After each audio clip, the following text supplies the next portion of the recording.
Bonjour à tous, je me présente, je m'appelle Clément. Je suis plutôt connu sur VRChat sous le pseudo Clamidbox. Aujourd'hui, je vais vous parler d'un de mes plus gros projets sur VRChat avec DJ Paolo Milano. D'ailleurs, en parlant de lui, vous avez tout ce qu'il faut dans la description, sa chaîne YouTube, etc. Mais je vais vous parler du projet du Sphinx. Le projet du Sphinx, vraiment, ça fait maintenant 1 an que je travaille sur ce projet, sur le grand club et le petit club qu'on va visiter, et je vais vous montrer un peu les backstage du projet. Je vais raconter un peu l'histoire du comment ça s'est passé. Je vais vous dire un truc, Paolo, je l'ai vu dans VRChat un jour. Je le connaissais pas, je l'avais pas en ami, etc.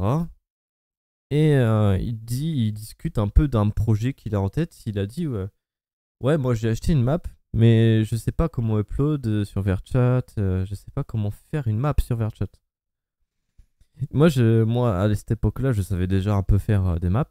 Là, on est actuellement dans une des miennes que j'avais fait déjà avant que le Sphinx naisse. Et moi, je suis arrivé vers lui en disant, mais moi, si tu veux, je sais faire des maps et je peux t'apprendre, etc. Et là, c'est vraiment allé très vite. Il m'a recontacté sur Discord, etc. On a discuté du projet. Il m'a montré la map qu'il a achetée, du coup, parce que c'est une map toute faite. Malheureusement, pas prête à 100% pour VRChat. Du coup, j'ai dû tout reprendre de zéro, quand même. Du coup, j'ai vraiment tout modifié dans les projets Unity, etc. Projet Unity qui, sur mon PC, prend 10 gigas. C'est juste abusé. Euh, mais voilà. Mais en gros, je vais vous montrer ça de suite.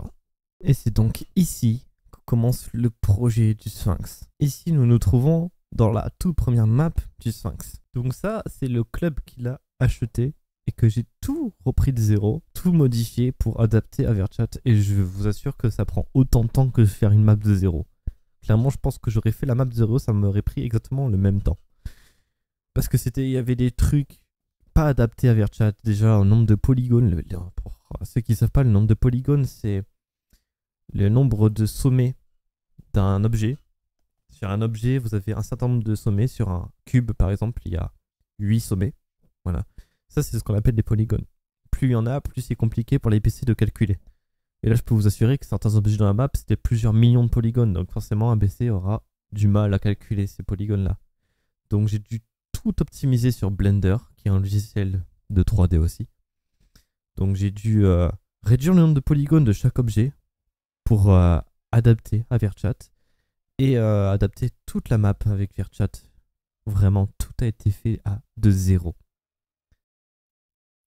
Alors là, mesdames et messieurs, nous nous retrouvons du coup sur le projet Unity de la map du Sphinx. Hop, je vais vous faire un petit tour de la map. Et comme vous pouvez le voir ici, c'est vraiment la toute première version du club où il n'y a pas du coup la salle administrateur, la salle des staffs et la pièce du coup il y a la chambre. Que je pouvais pas vous montrer. Et vraiment au tout début, ça ressemblait à ça. On arrivait là-dedans, messieurs, dames. Oui, on arrivait là-dedans. Avec les règles du club. Et on arrivait vraiment directement dans le club. Les bancs en bas, c'était des bancs en métal avant. Là, maintenant, ça a changé. Maintenant, c'est des banquettes un peu plus classe. On voit que l'éclairage n'a pas énormément changé, à part le placement et le nombre d'éclairages qui a changé. Aussi, on remarque qu'au niveau du bar, c'est totalement vide. Parce qu'il n'y avait rien avant. Voilà, vraiment. À part les bouteilles d'origine de la map. C'est tout ce qu'il y avait. Et il y avait des trucs qui n'étaient pas là avant et qu'on a rajouté après. Les enceintes, c'est pas les mêmes. Alors, je vais juste enlever tout ce qui est lightning pour vous montrer. Et vous voyez que c'est les enceintes d'origine de la map, ça, actuellement. Il n'y avait pas les machines à fumer non plus. Et ici, on était sur l'ancien contrôleur DJ. Et les anciennes enceintes, vraiment. Alors, le placement des écrans aussi est différent. Là, on a 5 écrans, alors que l'écran qu'on a, nous, c'est un écran qui est en une seule pièce. Et à l'étage, on voit qu'il y a beaucoup moins de choses aussi. Déjà, les murs, ils sont différents. Il n'y a pas les néons. Il n'y a pas les bornes arcade, les autres qui sont à côté. Il n'y a pas non plus le bottle spin, le spin the bottle. et pas non plus les chichas. Et on arrivait par cette porte-là à voir. Alors que maintenant, dans la map, c'est un escalier qui monte. Quand je vous dis que vraiment le projet de base, il était vraiment pas du tout au point, c'est-à-dire que ça ressemblait à ça avant, le Sphinx. Maintenant que vous avez vu à quoi ressemblait le nouveau, qu'on a travaillé, vous comprenez maintenant la charge de travail qu'il y a. C'est juste énorme en fait. C'est vraiment juste un truc de malade. Là, vous voyez que le nombre d'objets à gauche, il est énorme aussi. Il y a plein d'objets partout. Ben, c'est tous les murs, les sols, etc. etc. hein. Tout ça, c'est toute la destruction de la map. Et sur chaque truc, il fallait enlever ce qu'on appelle un LOD. D'ailleurs, vous le voyez ici, le LOD. Le LOD, c'est quoi? C'est un système qui permet de... Quand tu t'éloignes d'un objet, il perd en qualité. En gros, il est réduit petit à petit le nombre de polygones en fonction de la distance à laquelle tu te trouves et par rapport au champ de vision. Alors tu vas me dire, c'est bien, c'est un truc pour optimiser. Ben, pas pour VRChat. Alors, le souci pour VRChat, c'est que c'est pas du tout optimisé pour VRChat, ça rajoute même un peu de lag, parce que tu rajoutes des objets. En fait, tu as trois maillages, t'as trois maillages. Alors, ce qu'on appelle un maillage, ça c'est un maillage par exemple. Ici on a un maillage, voilà. Le mesh, voilà, c'est ce qu'on appelle le mesh. Et on a trois meshs pour le même objet.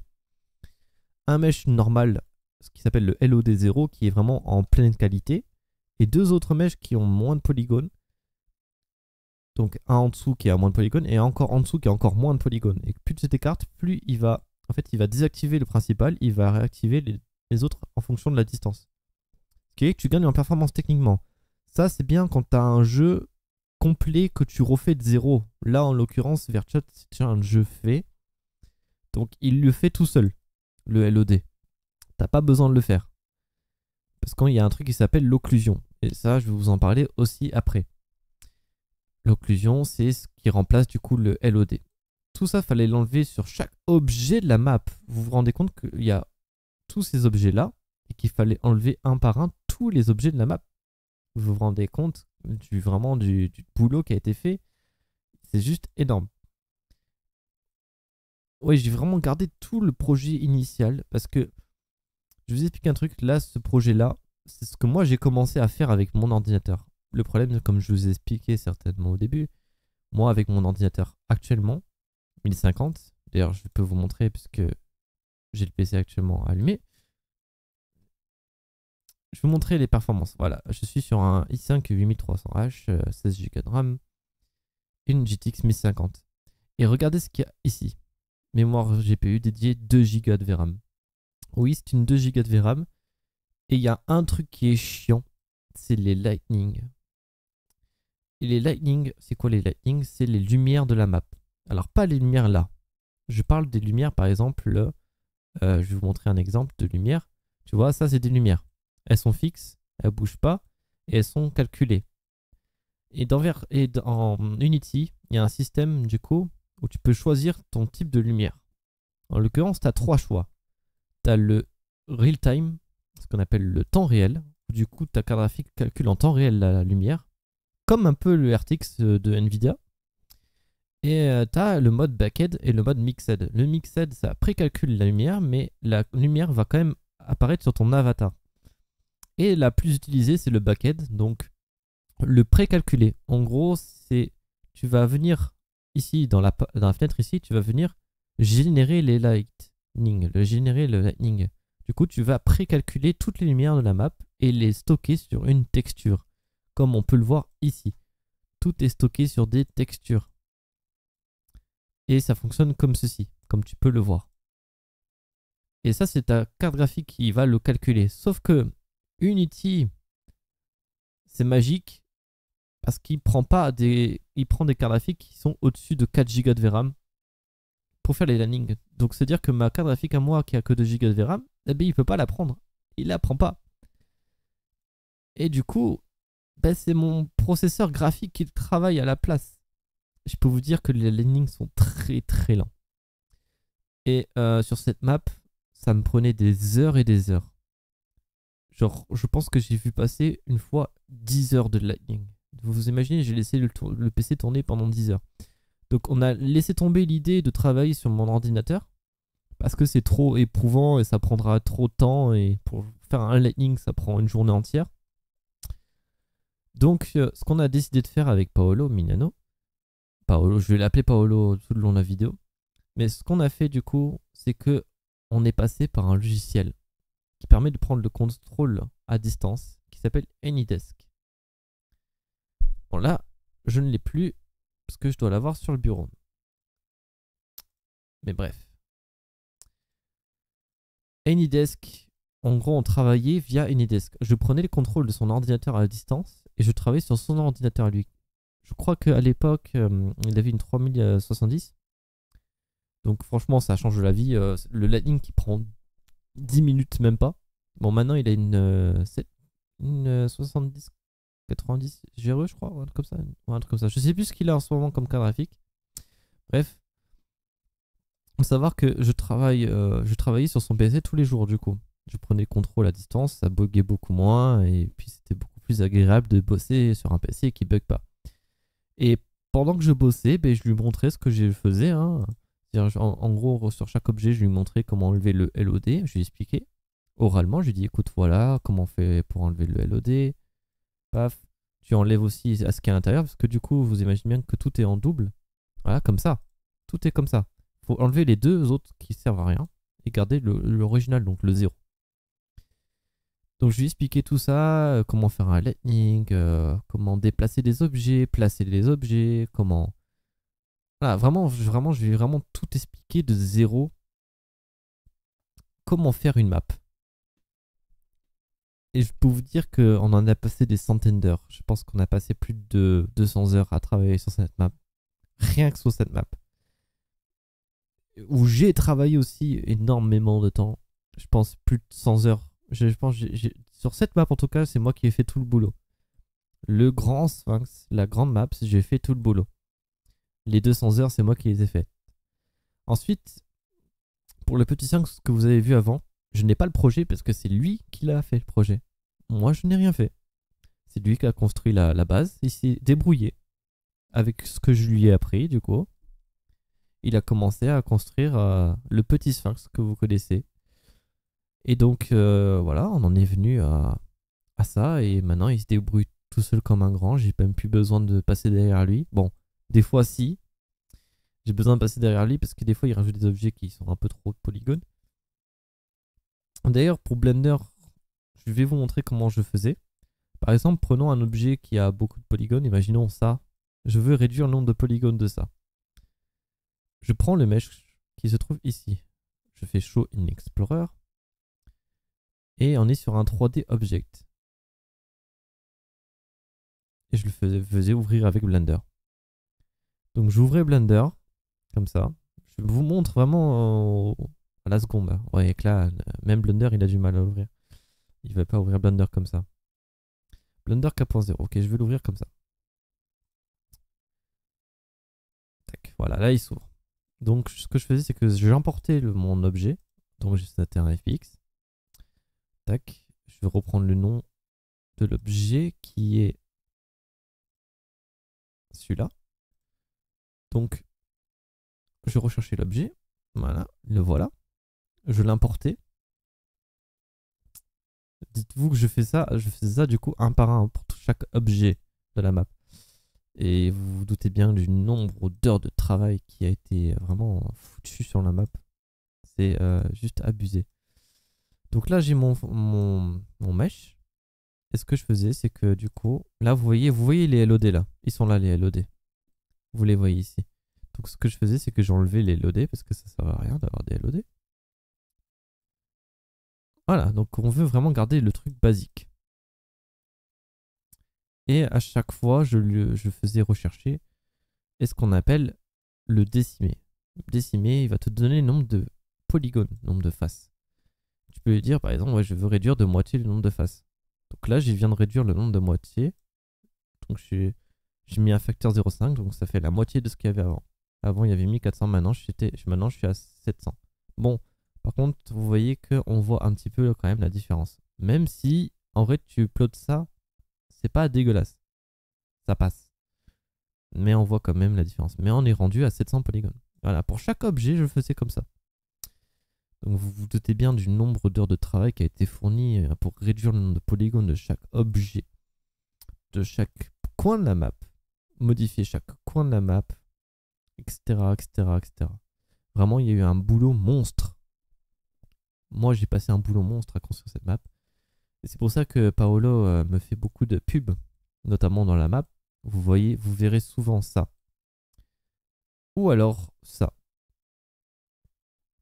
Mais c'est pour m'aider personnellement à trouver ce qu'on appelle des commissions. Une commission, c'est par exemple, tu veux une map, demain, tu me contactes, tu me dis ce que tu veux faire. On fait un plan détaillé, etc. Tu me payes, je te fais la map. Et puis voilà. En gros, c'est un peu ça. Je l'expliquais vraiment vite fait, hein. Un gros boulot était aussi porté sur tout ce qui est matériaux. Les matériaux, c'est vraiment ce que va afficher, ce qui va permettre d'afficher la texture sur les objets. Par exemple, sur ce canapé-là, il y a un matériau. Ce matériau-là, il est ici. Et sur ce matériau, on retrouve la texture, justement, qui était mise dedans, en 2048, qualité. Mais ce matériau-là aussi, il a été optimisé. J'ai enlevé tout ce qui s'appelle les normal maps. Une normal map, c'est un effet de profondeur. Par exemple, si je le mets là, vous voyez, ça fait un effet de profondeur. Bon, ici, on ne le voit pas énormément. C'est pour ça que je l'ai enlevé d'ailleurs. Ça permet d'optimiser et de gagner en taille de map, puisqu'on retire une texture, donc on retire des mégabits en téléchargement. On réduit la taille de la map. Comme ça, à télécharger, ça prend plus beaucoup de place. Mais franchement, voilà. Je vous montre vraiment le projet vraiment complet. Et là, c'est vraiment le tout début du projet, ça. Vraiment. Donc, voilà, j'espère que ça vous a intéressé. Et là, nous y voilà. Le bar club, le Petit Sphinx. Il s'appelle comme ça, le Petit Sphinx. Donc, une version plus optimisée, plus petite de la map, mais toujours dans le même thème, un peu dans le style, du coup, des pharaons, etc. Et ici, en fait, on est sur un truc qui a été fait de zéro cette fois-ci. Ce n'est pas d'origine de la map, mais il a pris des pièces de la map de base. Ça, c'est Paolo qui a fait tout ça. La base de la map, c'est Paolo. En fait, je lui ai tellement appris des choses qui vraiment, au bout d'un moment, il s'est démerdé tout seul. Ça, c'est pas moi qui ai fait cette map. C'est Paolo. En général, après tout ce qui est optimisation, tout ça, c'est moi qui suis percé derrière pour réduire le nombre de polygones aussi de la map, réduire aussi tout ce qui est texture, etc. pour que ça prenne le moins de place possible sur la map. Et pour rajouter tous les objets dans la map qui ne sont pas d'origine de la map. Il y a quelques passages secrets à vous de découvrir où ils sont. D'ailleurs aussi on a fait un partenariat avec le groupe VRChat qui ont créé le cinéma de VRChat, le complexe cinéma. C'est là on a vraiment commencé à se faire connaître avec ce club, vraiment. Là, à des soirées, on en a fait des dizaines et des dizaines. C'est vraiment du gros sérieux. Et là, voilà, le petit Paolo, il a commencé à me faire de la pub. Et nous voilà donc retour dans mon appartement. Du coup, après tous ces projets-là, j'ai plus fait grand-chose, à part modifier ma map, modifier des trucs. Déjà parce que j'ai trouvé un boulot. Mais que vraiment, ce projet du Sphinx m'a vraiment pris énormément de temps et d'énergie. Que j'ai pas pu faire quelque chose à côté en fait. Je ferai sûrement d'autres maps au futur. Dans un futur proche. Mais pour le moment, je suis plus concentré sur ma vie perso. Et ça, Paolo, il le sait. Je lui ai dit, écoute Paolo, maintenant j'ai un taf. Je vais être beaucoup plus occupé, je serai moins disponible pour toi, je pourrai plus t'aider. Oh, fort heureusement, il a tout appris de moi. Donc maintenant, il sait faire comme un pro, on va dire. Même si quelquefois, je passe derrière lui. Il a fait des trucs, il a rajouté des pièces dans la map qui sont pas du tout optimes pour VRChat. Mais je vais rien dire. Je t'aime, Paolo. C'est beau ce que tu fais. Mais c'est pas opti. Bref. Maintenant, je vais vous partager quelques photos qui ont été prises dans le club ou alors pendant des événements que j'ai fait avec Paolo. Parce que ça me tient vraiment à cœur, parce que c'est une personne que je kiffe vraiment énormément. Du point de vue amitié, vraiment, c'est un homme en or. Et je tiens vraiment à le remercier de m'avoir fait confiance pour tous les projets que j'ai fait avec lui. Vraiment, merci beaucoup, Paolo Milano. Je te revaudrai ça un jour, vraiment. Pour moi, t'es plus qu'un pote. T'es le père que j'ai perdu. Bref, sur ce, c'était Clem Beatbox, mesdames et messieurs. On se retrouve pour une prochaine vidéo. Allez, à plus plus.